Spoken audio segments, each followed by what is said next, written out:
Oke, Assalamualaikum warahmatullahi wabarakatuh, Pak Afif. Alhamdulillah. Jadi ini saya bikin communication dengan Pak Afif yang ada di Malaysia. Pak Afif adalah teman saya ketika kita jumpa di Jepang waktu kita sama-sama ambil doktor waktu itu. Kita kampusnya berdekatan dan kita sering ketemu. Sahabat saya dari Malaysia. Pak Afif, sekarang tinggal di mana? Tinggal di mana nih di Malaysianya? Saya di Pahang, negeri Pahang. Di negeri Pahang. Itu jauh nggak itu sama Kuala Lumpur gitu? Berapa? Kalau naik apa tuh mobil kan, kalau naik kereta kan kereta api pula. Kalau naik mobil tu dalam 4 jam lah. Oh, 4 jam. Berarti sama seperti saya. Saya di Bandung itu kalau Mhm. ke Jakarta itu 4 jam itu. Berarti close lah ya, cukup dekat lah ya. Ya, ya. Pak Afif dosen kan sekarang ya? Ya, di UMP, University Malaysia Pahang. Malaysia Pahang. Kalau Pak Atik dosennya di Saya bukan dosen, saya seharusnya peneliti, researcher. researcher. Saya kerja di government gitu. Jadi government punya lembaga riset gitu dan saya kerja di situ, Pak Afif. Gitu. Oke, Pak Afif, kita mau ngobrolin tentang seputar COVID ini, lockdown di Malaysia dan bagaimana di Indonesia ini. Kan ini lagi menarik gitu. Dan saya lagi mau bikin kolase, Pak Afif. Jadi tadi saya diskus sama kawan di Jepang dan sekarang saya lanjutin dengan yang ada di Malaysia dengan Pak Afif gitu. Gimana tuh? Oh, kalau di Jepang itu dengan ya. Yang di Jepang ya, menariknya ya, di Jepang itu tadi saya dapat konklusi menarik ya. Jadi dia tuh sudah bikin action itu ketika Februari itu. Ya kan?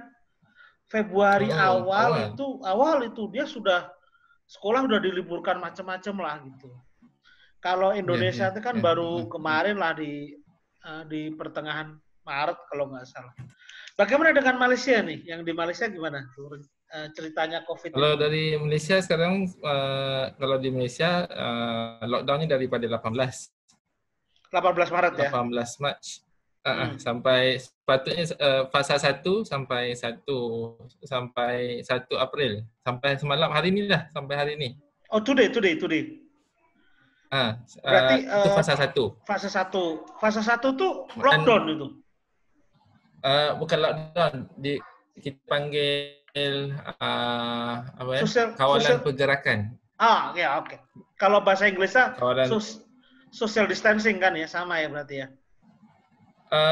Social distancing tu salah satu daripada kawalan pergerakan tu. Kalau Englishnya ditulis RMO, Restricted Movement Order. RMO. Jadi kalau dari negeri ke negeri itu tak boleh rentas, harus pergi balai polis minta izin baru boleh berentas negeri. Tapi kalau di daerah yang sama, boleh pergi kedai beli barang. Kalau makanan boleh beli, tak boleh makan di kedai. Tak boleh makan di kedai lah. Jadi fasa 1 sampai hari ini dilanjutkan lagi 2 minggu, lagi 2 pekan sampai 14 April. Jadi ada yang menarik nih, saya belajar dari situ ada fase-fasenya gitu. Fase 1 kapan, fase 2 timingnya tuh jelas gitu ya. Tapi ini saya salut. 2 minggu lah gitu. Oke, saya kaget ini fasenya cukup ekstrim yang fase pertama ini. Kalau di kami itu relatif masih bisa dikatakan longgar di fase pertama ini. Kalau kita sebut fase, kami ini masih bisa keluar kota. Selain tentu social distancing ya. Itu kita masih bisa keluar kota. Nah, cara yang dipilih Malaysia di polisinya di sana itu cukup menarik, itu cukup ekstrim. Kita sebut sebagai semi lockdown lah gitu ya. Semi lockdown gitu ya. Semi lockdown. Semi lockdown. Gitu. Jadi karena nggak bisa cross kota kan ya, nggak bisa cross kota ya. Terus itu berlaku di semua kota Ya. atau atas beberapa wilayah aja?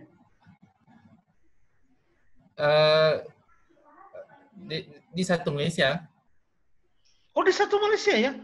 All country ya? All city ya? Dia kawalan pergerakan ni maksudnya boleh merentas kota tapi harus ada izin macam tu. Oke. Itu berlaku semua kota. Tapi semua kota. Tapi setelah dalam minggu lalu, pekan yang lalu, ada beberapa kota tu yang memang restricted, tak boleh keluar. Contohnya di Johor. Oh, ada beberapa Johor, ada yang lebih ekstrim lagi gitu ya. Ada yang ekstrim lagi. Itu memang kita panggil red zone lah. Sudah lebih daripada 40 kes. So, jadi kosong, daripada 0, kosong sampai 20. Kalau 20 ke 40 tu kita panggil kuning. Zon kuning 20 ke 40. Kalau 40 ke atas tu red zone. Jadi kalau di tempat saya hari ini masih kuning, belum lagi sampai baru 20. Tapi kalau di pantai Kuala Lumpur di pantai barat tu, di pantai barat sebenarnya sudah merah, sebenarnya dah lebih 40 kes. Jadi kalau sudah red zone lebih ekstrim lagi gitu ya. Nah, sekarang ni kalau fasa 2 ni lebih ekstrim lagi lah. Jadi public transport contohnya sudah dari 6 sampai 10 pagi sahaja. Public transport 6 sampai 10 pagi, 5 petang sampai 10 malam. Jadi di pertengahan tu tak boleh ni lah. Lagi strict lah, fasa 2 ni lagi strict daripada fasa 1. Ini kami sekarang lagi mau menuju sepertinya ya, menuju fase 2. Yaitu lebih ekstrim. Tapi fase 2-nya kami itu seperti fase 1-nya di Malaysia gitu. Tapi kan kalau dilihat pada data yang saya lihat hari ini, dan juga beberapa hasil kajian lah yang dibaca, kesan daripada fasa 1 sudah nampak. Maksudnya kadar pertambahan kes tu masih lagi linear, bukan eksponensial. Bukan increase ya maksudnya. Bukan eksponensial, dia masih bertambah. Tapi bukan bertambah secara mendadak, secara eksponensial kan. Signifikan macam tu. Tapi dikatakan mungkin sebab kemampuan untuk nak test tu kurang. Jadi limited, dalam sehari mungkin dalam beberapa ratus kan. Jadi mungkin kat situ berbanding dengan Korea dan sebagainya kan, setiap hari berapa ribu ujian, berapa ribu result yang dapatkan. Tapi di Indonesia kan sekarang sudah ranking nombor 2 ya di dunia itu. Ya, itu ranking death rate ya namanya. Kematian antara positif sama yang meninggal. Kalau yang positif kita masih nggak nomor 1 sih gitu. Kalau positif tuh kalau nggak salah masih Italia ya. Italia biasanya tuh memang kita tapi ini mungkin menariknya kalau saya lihat kalau zona merah gitu sama Pak, sama lah, merah, kuning, hijau tuh sama. Yang menarik tahapan fasenya yang relatif berbeda.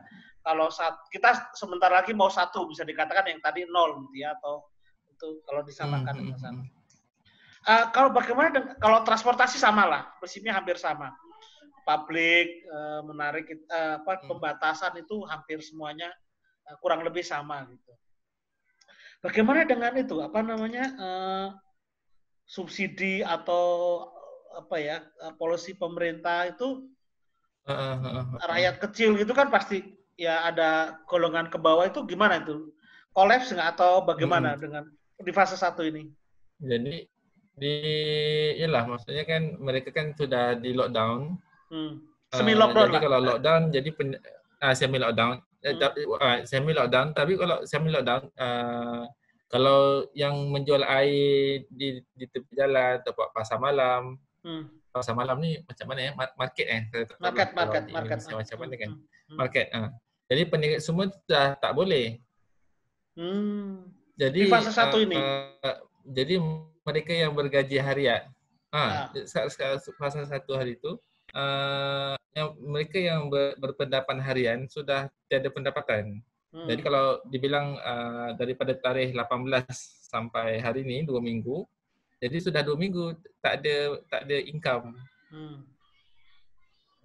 Jadi subsidi daripada bantuan daripada kerajaan ada, alhamdulillah sudah diumumkan. Cumanya masih dalam proses. Ataupun masih lagi dan di situ peranan NGO lah, non-profit organization. Volunteer lah ya. Jadi di situ mereka yang mengambil peranan lah untuk nak membantu. Sementara kerajaan memberi bantuan. Ya. Saya bisa katakan hampir sama ya. Kita juga lagi preparation, tapi mungkin stepnya sedikit berbeda aja gitu. Di Indonesia juga sudah menyiapkan policy bantuan subsidi gitu juga sudah.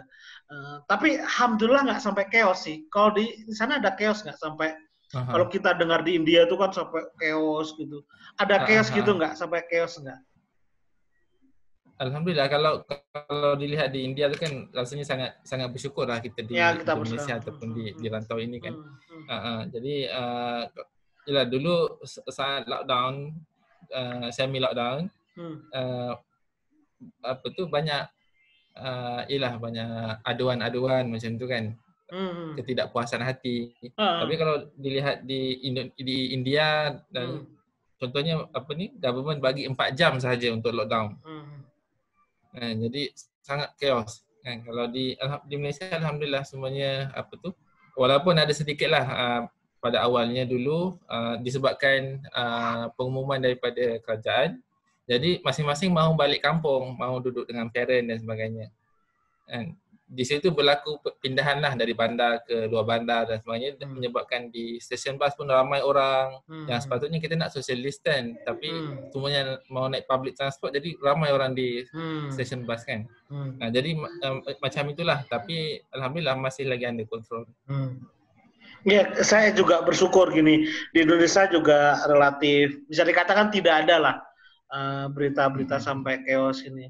Hanya mungkin saya salut kagum dengan di sana ya. Saya juga di Indonesia juga sekarang udah mulai kesit, sudah menuju fase satunya seperti itu. Oke Pak, itu kalau kampus sama ya, semua libur, sekolah libur gitu sama ya. Office juga sama ya. Ya, untuk sama. Saya punya cerita sedikit Pak Afif. Saya tadi kan saya diskus sama yang di Jepang tuh. Jadi di Februari tuh mereka sudah libur. Tapi mereka laki Pak Afif. Karena memang akhir semester tuh juga di Februari kan, Maret kan berakhir. Ya, betul. Nah, itu sehingga begitu ambil keputusan itu Jepang tidak terlalu pendidikannya secara materi nggak ada masalah. Nah, kalau Indonesia ini agak gagap di Indonesia karena endingnya semester itu di bulan Juli, jadi sempat ramai secara akademik lah gitu, masih ada kuliah. Bagaimana dengan di Jepang? Di Malaysia? Di Malaysia dengan Jepang sama. Di Malaysia dengan Indonesia dia punya time frame itu hampir sama. Oh, jadi saat tanggal 18 Maret itu baru di minggu yang kelima daripada 14. Masih berbakti 9. Ya. Jadi masih awal-awal gitu makanya. Nah, jadi sekarang sebenarnya kuliah masih awal-awal lagi. Masih kuliah jalan sekarang kan dengan online gitu ya. Tapi sudah itu bergantung kepada universiti. Jadi ada universiti di setengah universiti sudah buat online. Tapi kalau universiti saya UMP mengambil keputusan untuk mengubah jadual semesternya. Jadi akan bersambung 1 Juni. Oh gitu ya, menarik sekali. Jadi semacam liburnya dicepatin gitu. Ya, liburnya 2 bulan nih daripada 1 April sampai. Jadi libur yang di bulan Juni diajukan gitu ya. Juni sampai September itu kan dimajukan dan itu bergantung universiti lah. Di universiti sudah mula buat online, tapi universiti saya memang keputusannya adalah lepas habis Hari Raya Idul Fitri lah maksudnya. Iya. Syawal. Kalau di kami, baru sambung. Di kami rata-rata ya, saya nggak tahu ya, saya tanya, saya kan juga mengajar juga di university sebagai case gitu. Kuliah jalan dan online. Dan minggu pertama itu Pak Afif, Bapak bisa bayangkan karena tiba-tiba online, itu mahasiswa kasihan. Semua ngasih tugas kan. Mereka lecture tuh, dosen tuh ngasih tugas, jadi semuanya numpuk. Jadi begitu mata kuliah saya misalkan dapat yang terakhir, masa langsung galau. Aduh Pak, kami sudah dapat banyak tugas dari sebelum-sebelumnya. Jadi seperti itulah. Tapi sekarang sudah mulai, polanya sudah mulai kebayang lah. Jadi ya ada yang tugasnya nggak berat atau diatur dengan yang lainnya.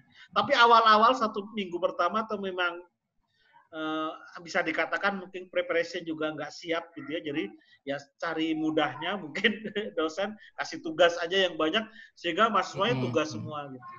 Tapi konklusinya mungkin bisa dikatakan kalau universitas di kami itu jalan dengan versi online. Tidak ada yang dimajukan, diundurkan. Kayaknya sih nggak ada. Antara satu reason ataupun alasannya adalah internet connection. Jadi dikhawatiri kalau ada dosen yang buat kelas, pelajar lagi mau keluar dari rumah, jadi tak stay at home. Yang sepatutnya harus tinggal di rumah kan. Jadi ada yang pelajar-pelajar di luar kota mungkin tak dapat internet connection yang baik. Jadi itu yang dipertimbangkan lah, yang diconsider untuk disambung selepas selesai lah, insyaAllah by 1 Juni selesai lah masalahnya. Jadi sekarang dianggap liburan yang lebih cepat Pak. Oke Pak Afif, terima kasih sudah discuss. Nanti kita sambung offline. Nanti ini rekodnya saya simpan dulu. Mohon izin nanti saya upload di YouTube saya karena saya mau bikin kolase Pak. Ini menarik sekali. Malaysia gimana, Jepang gimana. Nanti saya lagi kontak juga kawan yang ada di Belanda, nanti yang gimana sih kita menghadapi suasana akademis. Terima kasih Pak Afif. Assalamualaikum warahmatullahi wabarakatuh.